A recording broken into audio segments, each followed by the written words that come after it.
નમસ્કાર વિદ્યાર્થી મિત્રો, હું છું ઝાલા જયેન્દ્ર અને તમે જોઈ રહ્યા છો ગુજરાતી એજ્યુકેશન. વિદ્યાર્થી મિત્રો, આજે હું તમને ધોરણ 8 વિષય વિજ્ઞાન દ્વિતીય સત્ર અસાઇનમેન્ટ સોલ્યુશન 2025નું કરાવવા જઈ રહ્યો છું. તો વિદ્યાર્થી મિત્રો, જોઈએ આપણે આજે પ્રશ્ન 3 એની અંદર નીચેના પ્રયોગોનું આકૃતિ દોરી વર્ણન કરો. પ્રકરણ 8 થી જોવાના છે. પહેલો છે, પ્રવાહી ભરેલા પાત્રના તળિયા પર પ્રવાહી દબાણ લગાડે છે. આ દબાણનું મૂલ્ય પાત્રમાં પ્રવાહીની ઊંચાઈ પર આધાર રાખે છે, તે દર્શાવવું. તો વિદ્યાર્થી મિત્રો, અહીંયા હું આન્સરનું વાંચન નથી કરતો, એટલા માટે તમારે જાતે જોઈને લખવું પડશે.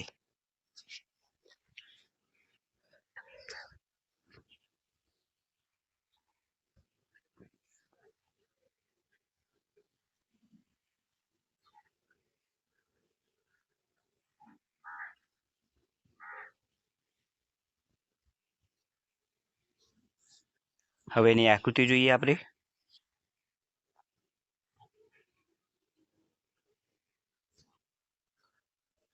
હવે અવલોકન અને નિર્ણય. જે વિદ્યાર્થી મિત્રો સ્પીડમાં નથી લખી શકતા એ સ્ક્રીનશોટ પાડીને પછી શાંતિથી સારાક્ષર લખી શકે છે.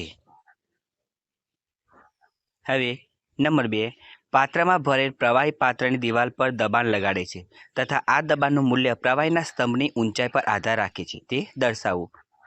તો એનો આન્સર જોઈએ. પહેલા પદ્ધતિ આપેલી છે વિદ્યાર્થી મિત્રો.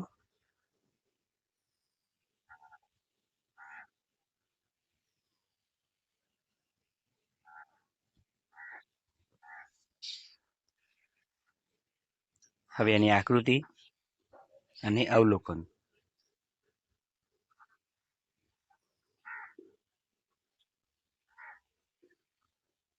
અને નિર્ણય.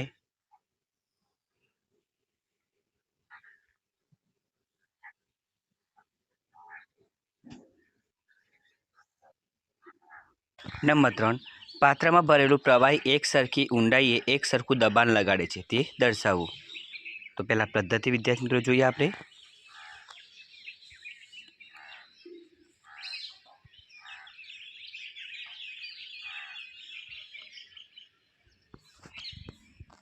હવે એની આકૃતિ અને અવલોકન.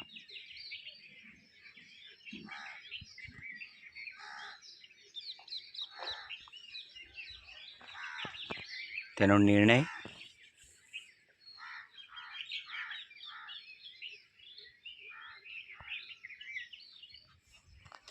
નંબર 4, પાત્રમાં ભરેલ પ્રવાહીનું દબાણ તેની ઊંડાઈ વધતા વધે છે, તે દર્શાવવું. તો વિદ્યાર્થી મિત્રો, એની આકૃતિ તમે જોઈ શકો છો.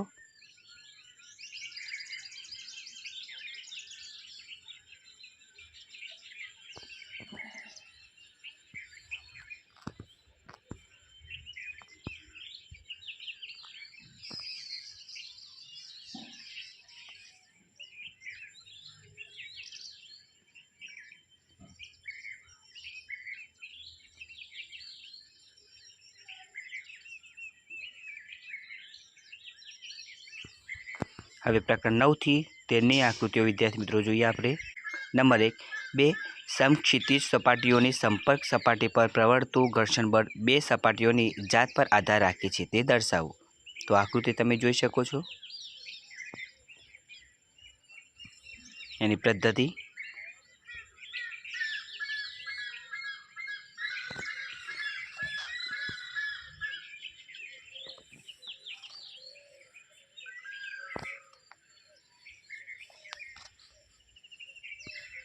હવે અવલોકન જોઈએ આપણે.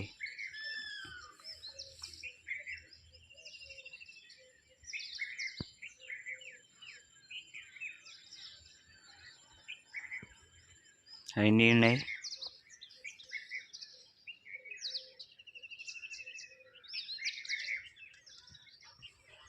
નંબર 2, ધ્વનિના પ્રસરણ માટે માધ્યમની જરૂર છે, તે દર્શાવવું. સાધન સામગ્રીમાં ધાતુ કે કાચનો ગ્લાસ, સેલફોન વગેરે. એની પદ્ધતિ.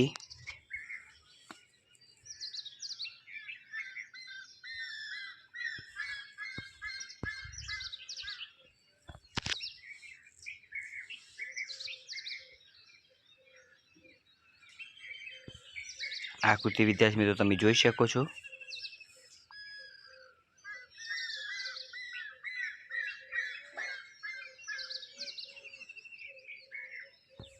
હવે અવલોકન જોઈએ.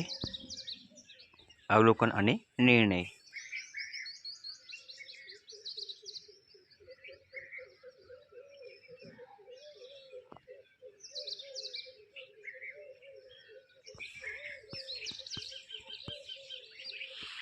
નંબર 4, ઢોળ ચઢાવતી પ્રક્રિયા. નંબર 4, ઢોળ ચઢાવવાની પ્રક્રિયા ઇલેક્ટ્રોપ્લેટિંગનું નિદર્શન કરવું. આ પ્રવૃત્તિ માટે આપણને કોપર સલ્ફેટ અને તાંબાની લગભગ 10 સેમી ને 4 સેમી સાઇઝની 2 પ્લેટોની જરૂર પડે છે. એક સ્વચ્છ અને સૂકા બીકરની 250 મિલી નિષેધિત પાણી લો. તેમાં 2 ચમચી જેટલું કોપર સલ્ફેટ ઓગાળો. વધારે વહાણ બનાવવા માટે કોપર સલ્ફેટના દ્રાવણમાં મંદ સલ્ફ્યુરિક એસિડના થોડા ટીપાં ઉમેરો. આકૃતિ તમારી સમક્ષ છે.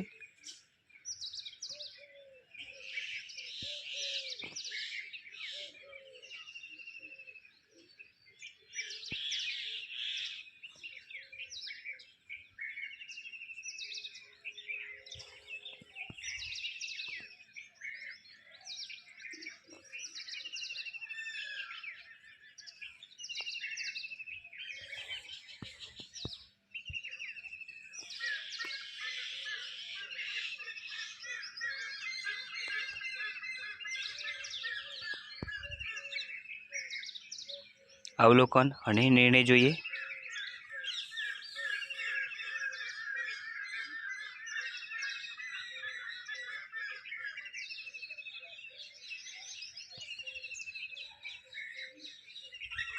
નંબર 5, લીંબુનો રસ અને વિનેગરનું દ્રાવણ વિદ્યુતનું વહન કરે છે તે નક્કી કરવું. સાધન સામગ્રીમાં બીકર, બેટરી, ટોર્ચ બલ્બ, લીંબુનો રસ, એનોડ અને કેથોડ. એની આકૃતિ.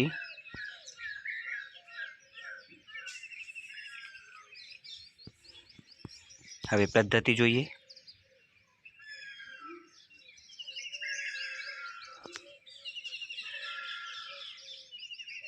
એનું અવલોકન અને નિર્ણય.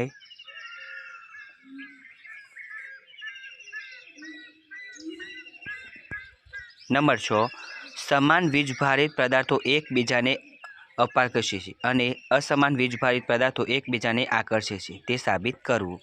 સાધન સામગ્રીમાં 2 ફુગ્ગા, 2 રિફિલ, પોલિથીનનો ટુકડો, ઊનનું કાપડ, કાચનો પ્યાલો અને દોરી. પદ્ધતિ તમે જોઈ શકો છો. ફરીથી જાણ કરી દઉં, જે વિદ્યાર્થી મિત્રો સ્પીડમાં નથી લખી શકતા એ સ્ક્રીનશોટ પાડીને પછી શાંતિથી સારા અક્ષર લખી શકે છે.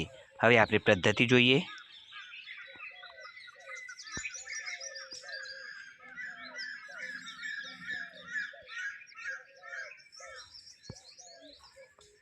એની આકૃતિ.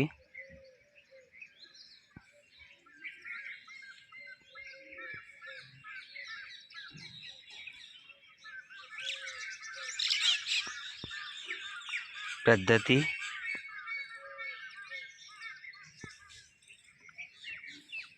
ફરીથી બીજી આકૃતિ. વીજભારિત ફુગ્ગો, વીજભારિત રિફિલ, કાચનો પ્યાલો અને અવલોકન.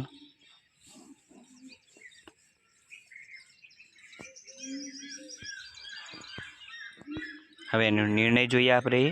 2 સમાન વીજભારિત પદાર્થો એકબીજાને અપાકર્ષે છે અને 2 અસમાન વીજભારિત પદાર્થો એકબીજાને આકર્ષે છે.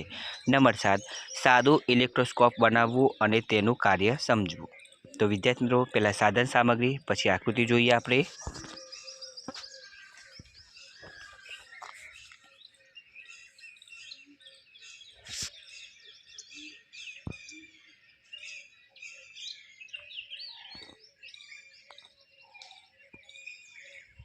હવે પદ્ધતિ.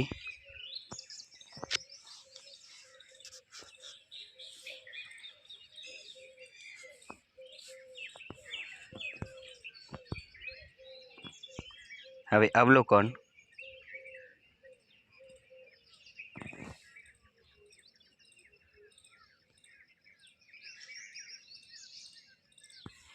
એનો નિર્ણય. નંબર 8, પ્રકાશના પરાવર્તનની ઘટના સમજવી અને પ્રકાશના પરાવર્તનનો નિયમ અપાત કોણ અને પરાવર્તન કોણ સરખા હોય તે સાબિત કરવું. હેતુમાં આપાત કોણ અને પરાવર્તન કોણ સમાન હોય છે તેમ સાબિત કરવું. સાધન સામગ્રી તમે જોઈ શકો છો વિદ્યાર્થી મિત્રો કઈ છે, એની પદ્ધતિ ટેબલ પર એક સફેદ કાગળ પાથરો. આગળની પદ્ધતિ તમે સ્વયં જોઈ શકો છો.